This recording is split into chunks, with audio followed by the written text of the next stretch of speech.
Welcome back to my channel. Miss Peggy here, all the way from North Texas, from my house to your house.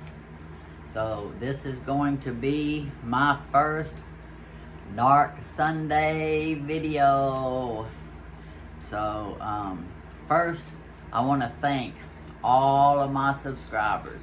So you know, I just finished my birthday weekend, and while I was having my birthday weekend, I was watching my YouTube channel, and my YouTube channel was like just a few subs away from 6,000 on my birthday. So on my birthday, I watched it a couple days before, and I watched it on my birthday. And on my birthday morning, sometimes I can't quote the exact moment, but my channel reached 6,000 subscribers. And I want to thank every one of y'all, because that really is special to me. You know, I've been on YouTube now for 4 years. I made my 4th year. May 17th was my 4th year on YouTube. And things has been so hectic, I really couldn't even come on here. Test. Is this mic working? Yeah, it's working. Okay, so yeah, with the 6,000 subscribers, who let the dogs out? Oof. Thank you. I just had to do that. I just am so thankful. You know, when I started my YouTube channel, I had no idea where it was gonna go, and you know, it's just taken me to penny shopping. I didn't expect that. I'd never penny shopped before. And, you know, it just brought me to a lot of things. So, you know, I penny shop, and I do a lot of things. I do recipes. I do podcasts with microphones. And so, yeah. So I want to thank y'all all for listening and being here with me. And all I got to say about NARC Sunday is what we have here is a failure to communicate. So that's what we're here for, and we're not here to hurt anybody. We're only here to communicate. And y'all put in the comments if y'all agree or disagree with my take of today's NARC Sunday. So I made a lot of notes, so if y'all see me looking down, don't mind, because I forget stuff. So I've made a note so that I can stay in order with this and I don't forget anything. So I'm listening, Cowtown and beyond, I'm listening. So like I said, we're not here to hurt anybody. We're just here to learn and to become indifferent to the narcs out in the world. You know, there's a lot of them out there. I'm reading on the internet, there's almost 50-50 out there. 50% narcs and 50% empaths. So there ain't but two sides. You're either going to be an empath or you're going to be a narc. So, yeah. So, anyway, so we're going to talk about how a narcissist can abuse you verbally and any other way for 20 years, and when you've had enough and you're tired of it and you break up with them, however you do that. I did it with the restraining order. But after they leave your house, they twist everything around and they tell everybody that will listen. Are you listening, Cowtown and beyond? They twist it to where you're the one that's abusing them. You're the one that is toxic. You're the one screaming and hollering. It's not them, it's you.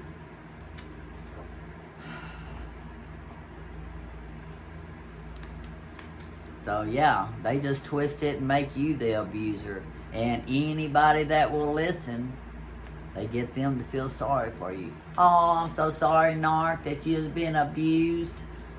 So yeah, they just twist it and twist it. So they make the empath the abuser when you kick them out. So expect that. And expect a smear campaign, because I didn't know about the smear campaign, but I do now. I'm very aware of the smear campaign. So, yeah.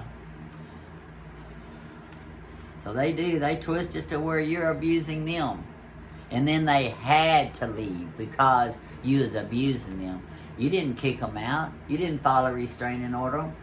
They had to leave because you was abusing them, and they is the victim. I'm the narc victim. Well, you know, that's sad, but that's what they do. I've learned a lot in 6 months, and I am still learning, and I am not going to stop until I bust all the narcs on the internet. And you know, one of the craziest narcs that I watch on YouTube is I forget what his name is. Nameless Narc. That's what his name is. The Nameless Narc. He is just the wackiest narc out there making videos. But yeah. But anyway.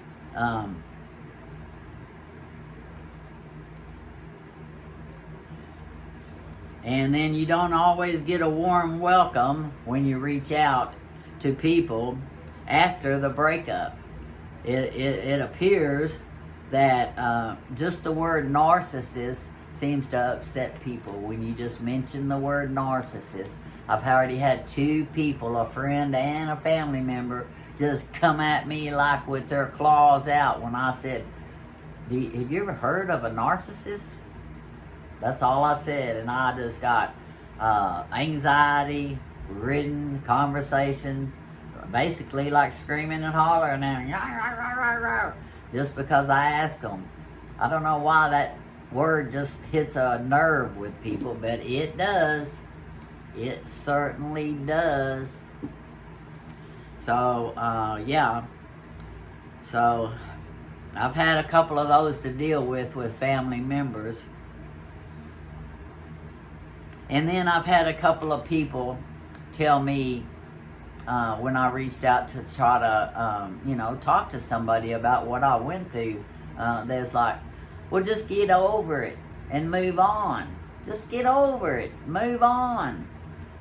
So, what does that mean when they say, just get over it and move on? So, does that mean that they don't care? Does that mean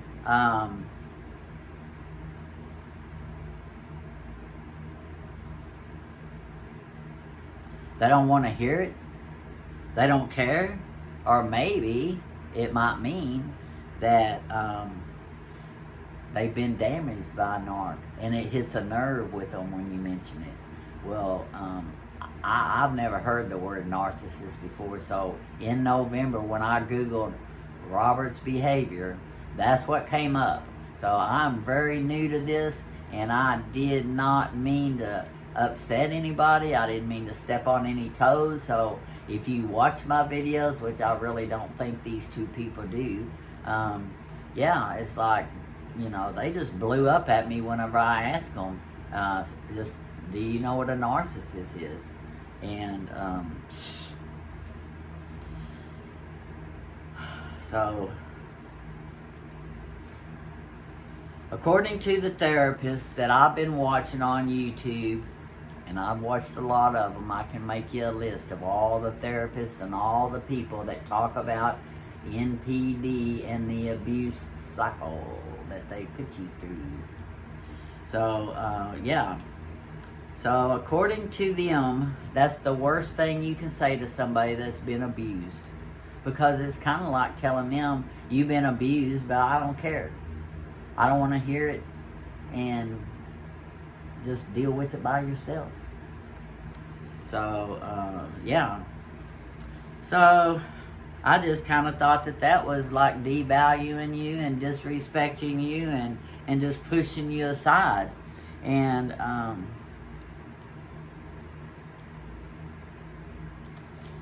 how they really feel about it. They don't want to talk about the narcs. But guess what? We're going to talk about the narcs because they are out of control. It just shocks me the most that somebody will go out of their way to make you think they're in love with you, make you think that they're attached to you, so that they can get married and move in with you and just want to take your stuff and then leave. You know, that's a lot of time and effort to put in to a relationship when you don't expect to stay. How do you know that you're even going to be alive tomorrow to put in 20 years? Because one of the things that my narc said before he left was, it's not important for me to get my name on your house anymore. And I was like, that just come out of left field. I was like, well, you know, it only took you 18, almost 19 years to decide I'm not ever going to do that. Never going to happen. So, yeah, then he just decided, well, it's not important anymore because it's too hard. She's too strong, and I'm not successful. I'm not being successful at all.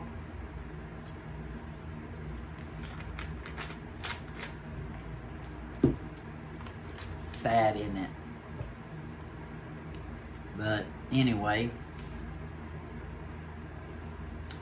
so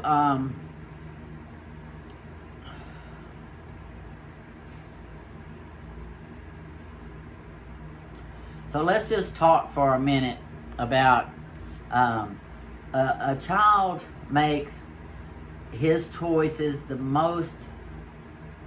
A child makes their personality, and I've always heard this since I was an adult, that a child, their personality is formed by the time they are 3. That personality is already formed. Now, from 3 to 5, when they develop their personality, between 3 and 5 is when they decide what to do with that personality. Do I turn into an angry person with my personality? Or do I stay a nice, mellow person with my personality? So, from 1 to 3, you develop your personality, and it is already formed by 3. And then from 3 to 5, you decide what you're going to do with that personality. And that is the age that the narcissist is born.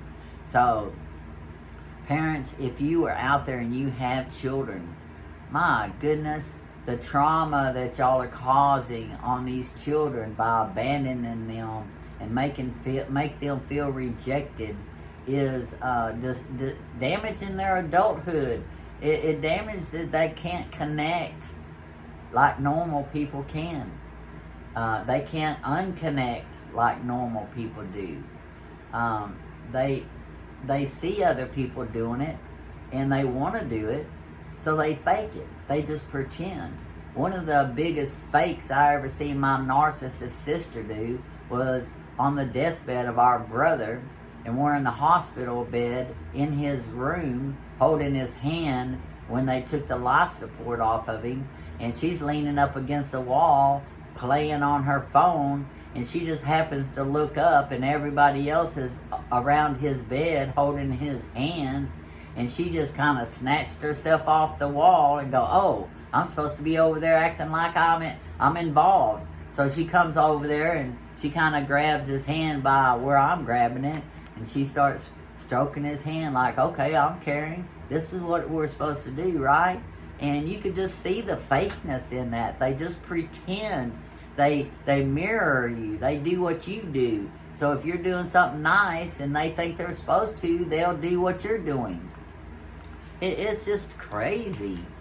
But, yeah. So, be careful what y'all do with them children. Those children are delicate, you know. And, you know, I know there's a lot of grandparents out there that get to raise their grandchildren because their children are damaged and they don't have the responsibilities of raising children. So, yeah, just be real careful with that. So, let's see what else I got. You know, because what you do over here affects what happens over there. Everything, action has a reaction. Everything you do has a effect. So, like an example, what I mean by that.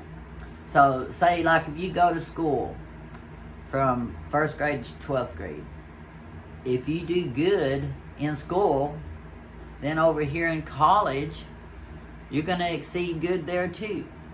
But if you don't do good in school, and you make bad grades in school, and then you try to do college, and you're not going to do good in college. So what you do over here affects what you do over there. So it's a cause and effect. So what you do to your child affects what happens over here in their adulthood. And, you know, I know that parents, we just do the best we can. We don't get playbooks with it. But if you're a parent that just wants to abandon your kid and go out and party all the time and meet guys and bring home strange men all the time and send your kids to live with their grandparents full time and they never ever see their parents, that's a trauma. Children, if they only see you from birth to 3 and then you send them off to live with somebody else, that's trauma. That's what causes this. So, yeah, you know, it's better just to keep them at home and just do the best you can with what you have to work with, because children don't expect to be rich.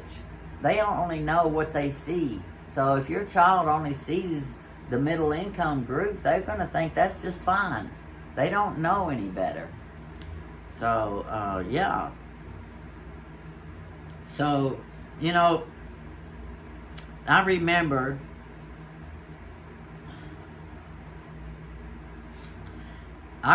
whenever I first started my YouTube channel and I started getting successful at it and I started getting subscribers. I remember Robert, one day we were talking and I was telling him, it's like, well, you know, there's a lot of YouTubers that make t-shirts and they sell t-shirts for their YouTube channel with slogans or something on their t-shirts. And so I said that I needed to get a t-shirt with some kind of slogan on it, you know, that is related to Peggy's Corner. So the rudeness of him, he just, and I didn't realize it at the time, it was only hindsight that I realized this, but he said, oh, I've got the perfect t-shirt for you. I know what to say on the t-shirt. And I was like, okay, I'm willing to listen. What you got? And he goes, you need to put on the t-shirt, I know Peggy. And I was like, why I know Peggy? I didn't get that. But later, I do, because that was arrogance, that was rude of him to say that, because he was like, oh, you know, it's like something special to know Peggy, you know, and that's how rude they are. They're so arrogant. So it's like,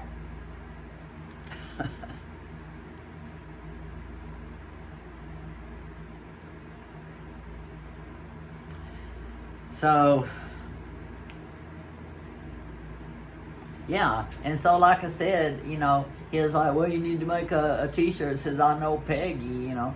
And then after another year or two went by, that's when Robert decided he was going to make him a YouTube channel. And he's like, you know, anybody can do YouTube. You're not nothing special. I don't know why you think that's so special. So he did. He created him a YouTube channel. I helped him create it. I was the one that typed it in. I'm the one that changed all his settings for goofing with Gogi. And I think he made 6 videos. And then because narcs can't do what we do, they're not capable of connecting to people. They're not capable of following through with a lot of stuff. So he failed at it, and he just dropped it. And when he realized that having a YouTube channel and they make comments and they're talking to you, that you got to respond to comments. So I told him, it's like, you got to sit down and answer those comments and respond, either like them or, you know, love them or comment on them. And he's like, well, I'm not going to do that. I'm not ever going to connect to any of them he's like freaked him out, and he just, oh no, I can't connect. Oh, what am I gonna do? Connect. And he just exited that, and he just dropped it. So his YouTube channel is just sitting there. I don't even know how many subscribers he has, but he just abandoned it. And actually, I've kind of wondered if he would ever even think he still had it, because he's been so mad. If he'd just go over there to Goofing with Gogi, he can make his own videos, and he can say whatever he wants to about narcs and twist it around and make it all my fault. Go on and try. But anyway, yeah. And you know, when a narc is in a relationship with somebody, and I didn't know this, but when they are in a relationship, even if they're married, if you're engaged, if you're just dating them and you think y'all are just seeing each other, when you're not around, they pretend you don't exist. I didn't know that either, but they do. Let me talk to you about that again. When you're not around, they pretend you don't exist. That's the truth. That's the way narcs operate. And they lie, cheat, and steal. And, you know, if there's only two sides, good and bad, and you know good is connected to the heavens and God, well, the bad ain't but one thing they can be connected to. So you got to know that it's Satan. That's just the answer. Robert's told me so many times that he's more connected to Satan than he is God. He'd tell me, he goes, you know, I don't believe in God. I don't believe in God. I go, well, you know, that's on you, buddy. You know, that's your soul. That's not mine. I can't help you there. And so then one day after I heard that for years and years, and periodically he'd bring it up, I'd tell him, I said, listen, let me tell you something. Let me get a drink right quick. Let me tell you something, Mr. Davis. If you believe in Satan and you believe he exists, you believe in God. Because you cannot believe in Satan without going through the Spirit of God to get to Satan. And that's because God invented Satan and he put him in hell. So, that's my story, and I'm sticking to it. So, thank you for joining me in NARC Sunday. And next week, I've had a suggestion, and NARC Sunday is going to be about my brother Dawn and NARC's enablers. Yep, parents and their NARC enablers. So I'm going to let y'all go now. Adios from North Texas, and goodbye from Cowtown, and I will see you in my next video. Bye now.